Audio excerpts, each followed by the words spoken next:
Hello my friends and welcome to a list that's been quite a long time coming. So we thought about this one a lot. Before we get there, I'm going to say this. No, Admiral Clancy did not make this list. I know, you're all just like, but she accused Picard of sheer hubris. Yeah, but she also came out right at the end. She was actually looking after Starfleet, like in a good way. These are a list of people who were not so good. With that in mind, I'm Sean Ferrick for Trek Culture, and here are the 10 worst admirals in Star Trek. Number 10, William Ross, Inter Arma Enum Silent Legis. Now, alright, already there's people going like, Sean, have you watched Deep Space Nine? Ross was a good guy. Yes, generally, Admiral William Ross was very much a champion of Starfleet, and he was certainly a supporter of Captain Sisko. He's first introduced back during the early days of Season 6. He promotes Sisko to his adjutant. Everything is cushy. Now he turns up again and again throughout the rest of Deep Space Nine's run and is one of the people who is a signatory on the peace talks at the end. All good so far. Well, there was that little bit about the Romulans. The Federation officers of Deep Space Nine are not adverse to a little bit of Romulan murder, but it's when you get to the involvement of Section 31, oh, you knew they were going to be mentioned. Anyway, you get the involvement of Section 31 and the plot to essentially remove Senator Kretek from her position in the Romulan Senate. Bill Ross and Kretek were apparently friends, something that Dr. Bashir comments on in the run of this episode. Ross's actions, in conjunction with Sloane's, see her exposed for committing treason against the state. It leads to her getting thrown out of the Senate, thrown into prison, and quite possibly executed. This was all done under the guise of looking after Starfleet and doing the right thing to help stop a future war. When you think about it, they took someone who was technically a good supporter of the Federation, and on the off chance that their patriotism would lead to them, becoming an opponent of Starfleet, destroyed their career. Admiral Ross may have been good in many ways, but this is one of those times where the questionable actions to safeguard the future certainly paint a black mark on the present. Number 9, Admiral Dougherty, Star Trek Insurrection. On the surface, the idea of harvesting the metaphasic radiation from the rings around the Baku planet is a good thing. I mean, this is taking Spock's message of the needs of the many outweigh the needs of the few to the extreme. It's hard to argue. You could save billions with this energy if it can be converted into a shorter term infusion that helps reverse the aging process. And especially when you've got things like the Dominion War going and you have a manpower issue, I can understand this. That famous argument in the captain's radio room on board the Enterprise E when Picard asks Dougherty, how many people does it take to become immoral? That is a heavy question, and I don't really know what the answer is to that. Technically, one person is too many, or the needs of the many. It is not an easy question to answer. That's not what puts Dougherty on this list. No, what puts Dougherty on this list is ordering the ships to pursue the Enterprise. He knows full well what's going to happen when he says to Roafo, send your ships. Roafo he makes it even clearer. We'll go to escort the Enterprise might not want to come. Send your ships. Dougherty has greenlit what will probably at this point in time lead to the destruction of the flagship of the Federation. He does not get redeemed. He does say to Roafo, look, this mission is over. Roafo throws him on a chair, activates the skin stretching device, and makes good on his promise to take 20 years off his face. Doesn't do an awful lot though to save his reputation. Number 8, Admiral Haftel, the Offspring. Haftel he's a funny one on this list because technically, he's not villainous in the way some of the others are. He arrives on board the Enterprise D once the news that Data has created a daughter in the form of Lal to have that daughter taken away. Now remember, barely a year before, the episode The Measure of a Man established that Data was a sentient being with all of the rights and privileges that go along with that. Now one would assume that would include the right to procreate. However, this Admiral sees it differently. It's very much a case of making the rules fit the situation. Basically, Haftel's like, we have to study this creature, you can't just have it running around the Enterprise D serving drinks. This is a new life form. Data, of course, contends with, this is my child, and Picard almost throws his career away trying to defend Data in this instant. Haftel does try to help when Lal begins to shut down. He does offer his services. Like, imagine you go into a dam and you smash all the pipes and the water's coming through, and then you're like, I feel bad now. I might just try and patch that pipe over there. Damage is done. Now, he is not directly responsible for the damage that Lal goes through. Lal, unfortunately, this would have happened regardless. But what he did do is make sure that everyone's life around Lal was more difficult during her last few days. Unfortunately, because we don't see him again, this is his legacy in Star Trek. He's the one who tried to take Data's kid away. Number 7. Admiral Mark Jameson, too short a season.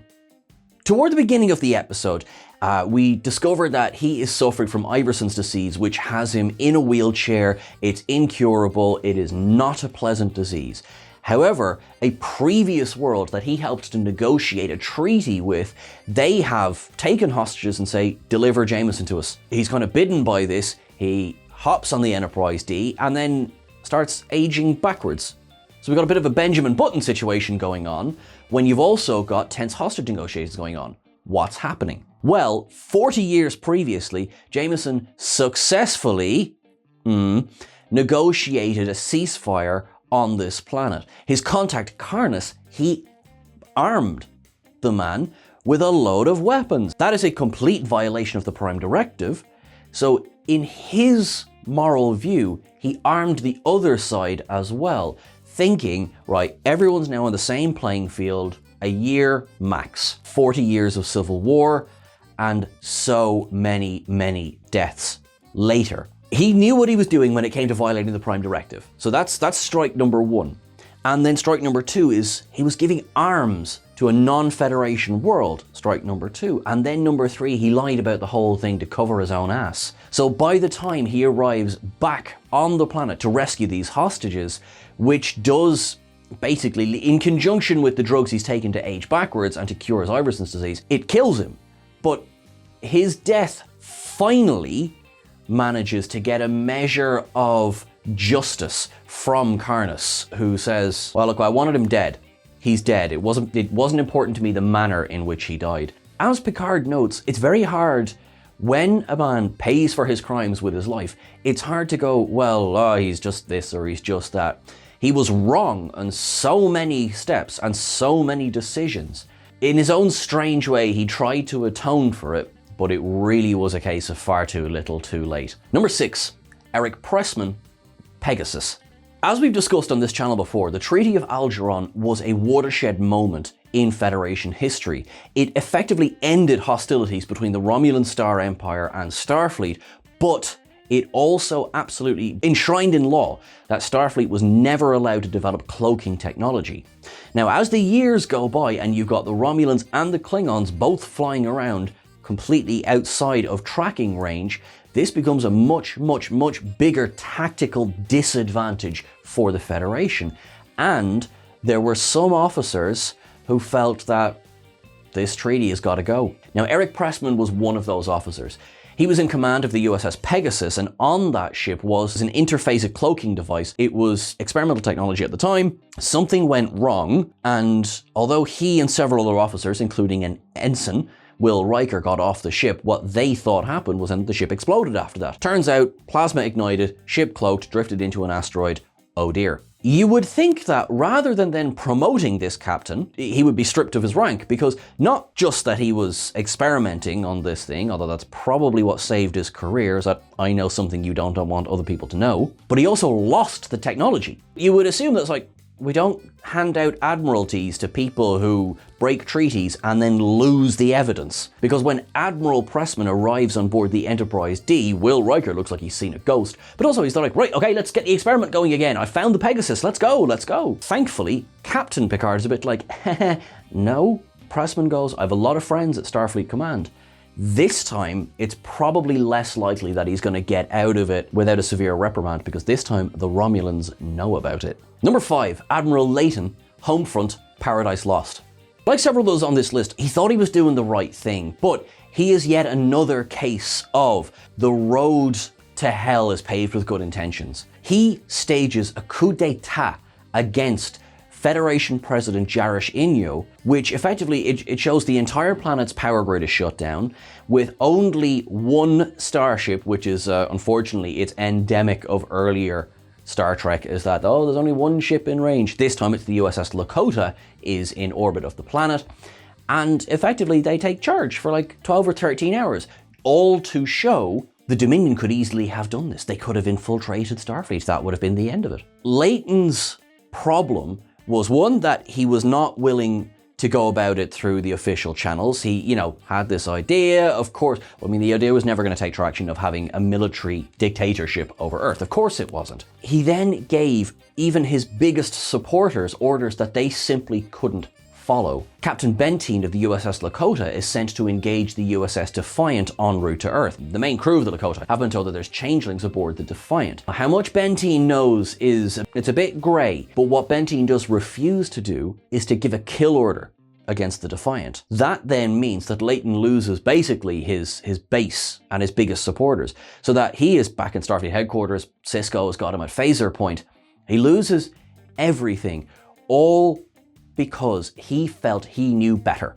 He felt he could do things that Starfleet couldn't do, that the Federation couldn't do, but only trained military officers could do. It's this idea of peeling back the surface of paradise and you see that all is not well underneath. Leighton is somewhat proved wrong as the years go by, because in the changing face of evil, the Breen launch an armada against Earth. Now this is well into the Dominion War, when there are fleets in orbit of Earth, and while the Breen are completely destroyed, significant damage is done to Starfleet headquarters, thus proving that even with a stronger military presence, that didn't necessarily mean everything was bright and rosy. Leighton was completely narrow-minded in what he saw, which meant there could be no adaptation, there could be no planning. There was only Leighton's way or the wrong way. He just didn't realize that his way was the wrong way. Number 4, Nora Sati, the Drumhead. After there is a supposed act of sabotage on board the Enterprise D that resulted in an explosion in engineering, she is heading a tribunal to find out who exactly was responsible for this. This tribunal very quickly abandons any sense of logic, because all it is concerned about is finding someone to blame, not finding the evidence. It's finding a scapegoat or just a victim. It results directly in the ruination of Simon Tarse's career, because his grandfather is part Romulan, and he, as Captain Picard says, he carries the blood of a current enemy. That doesn't make him an enemy, but he lied about it on his application to Starfleet. His career's in ruins. This seemingly gives Sati heart to go after other members of the crew, including Picard. And for a few scary moments there, it looks like she has supporters. Worf sees that she is doggedly going after the enemies of Starfleet, and he is behind her. He's like, yeah, we've got to take down these enemies, we've got to find them, we've got to safeguard the lives. And Picard is like, but you can't go at it with a bulldozer, because if you do, you're going to see enemies everywhere. So one of the great Picard speeches, of course, then takes place in the courtroom, where he talks about the words of Sati's own father, that, when the first chain is forged, when the first word's censured, we all suffer irrevocably. And Sati, she loses her cool and utters the phrase, "I've brought down bigger men than you, Picard." And in that moment, you can see her own pride was the most important thing to her. She would have said it was Starfleet, but no, it was her own pride. It was, I have decided I am right, and I will do what I can to prove that. Not, I've decided I'm right, but I'm open to being wrong. And in that, her career ends in disgrace, all because she did not know when to quit. Number 3, Admiral Marcus, Star Trek Into Darkness. Marcus is from the Kelvin Universe films, and so, much like some of those films, he's about as subtle as a brick to the face when it comes to his plans. If you're going to build a secret starship, and you're going to build it in a secret space dock, you maybe don't build a flipping huge model of it and stick it on your desk in Starfleet headquarters. Marcus, again, another one of these admirals is like, I'm gonna save Starfleet from itself. And by doing that, he works alongside Khan to develop the new technology on board the Vengeance, but also these new torpedoes that he plans to fire at the Klingon homeworld. He believes, like others, that the Klingons are an inevitable enemy. They will attack Earth, so we should attack them first. We should cripple them, forcing them into a war they're not ready for, so that we'll come out on top. There is a cold logic to it. I mean, there's obviously no humanitarian element to it, but there's a cold logic to it that gets him enough support that he's able to build a flipping huge ship. And again, while any of those bits would land him on this list, it's the knowledge that he was always planning to sacrifice the Enterprise to do it. This again is another example of someone who is going to just kill innocent people in his own mind, save more people as time goes on. But of course that was never it. It was again his own ego. I will be the savior of Starfleet. I will do this. I will do that.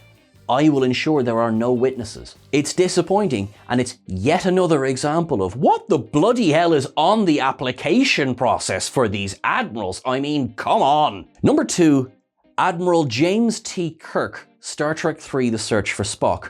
Hear me out. Hear me out. James Kirk is one of the greatest captains that Starfleet has ever known. He is responsible for saving probably millions of lives, and time again, he is responsible for stopping atrocities, for saving planets, for instigating first contact. These are not in question. As an admiral, from the first day, the role never suited him. I'm going to get to Star Trek 3 in just a moment, but think about, in the motion picture, the first thing that we see Admiral Kirk do is do everything he can to assume command of the USS Enterprise, pushing Captain Decker out of the captain's chair. So that's the first thing we see him do. When you get to Star Trek 3, as an admiral, you are responsible for more than one ship. You are responsible for many more than one life. So therefore, noble as the mission to save Spock was, and so much fun, and Star Trek 3 is such a fun film, as an admiral, you can't go around stealing starships for the crack. Obviously it wasn't for the crack. These are not the actions of an admiral. Of a friend, sure. Of a captain, still, not really. But as an admiral, it throws the entire institution Admiralty, and I almost finished that with a straight face. I mean, here I am on a list of bad admirals, institution of Admiralty. Anyway, there was no way that he could ever have not faced repercussions for this, even though his actions directly led to saving Earth merely one film later. Had he not been on the Bird of Prey, he wouldn't have been able to go back in time, he wouldn't have been able to help defeat the Sedation probe. So these are good things. His actions do lead to saving Spock's life, but also Savik's life as well, because otherwise they may have been trapped on the planet as it broke up. So there are definite positives to his actions. It also, however, led to the destruction of the Enterprise, assault on Starfleet officers, and sabotage of a Federation starship. So when he is demoted in Star Trek IV: The Voyage Home, I genuinely believe that that was the right call. Like, as a captain, sure, he is, as the head of a starship, he knows what he's at. Okay, Star Trek V, not a great example of him being a good captain, but in Star Trek VI, as the captain of a starship, are you not responsible for the conduct of the men under your control? Yes, I am. However, he was also, as captain, able to help save the Federation on countless times. As an admiral, Kirk never really suited the role. He said it himself to Picard in the Nexus. Don't let them promote you, don't let them transfer you, don't let them do anything that will take you off the bridge of that ship, because while you're there, you can make a difference. And Kirk certainly did. Terrible admiral, brilliant captain. Number 1, Admiral Cartwright, Star Trek VI: The Undiscovered Country. I think the absolute ultimate of Badmirals has to go to Cartwright in Star Trek VI: The Undiscovered Country. He is a vocal opponent to the Federation and Klingon peace talks that were to take place on Khitomer. Obviously, so much so that, as we learn, he conspires with the Klingons and, in fact, Romulan Ambassador Nautilus and several other Federation members to assassinate Gorkon and then later assassinate the Federation president. All because, like Leighton, like Marcus, like several others on this list, he thought he knew better, but his fear overtook anything else. Actually, in a little bit of a behind the scenes thing here, Cartwright is played by the wonderful Brock Peters, who would of course come back as Joseph Sisko, but who had previously played the wrongly accused Tom Robinson in To Kill a Mockingbird. And to use Cartwright here as a symbol of racism, but where he is the aggressor, it was a powerful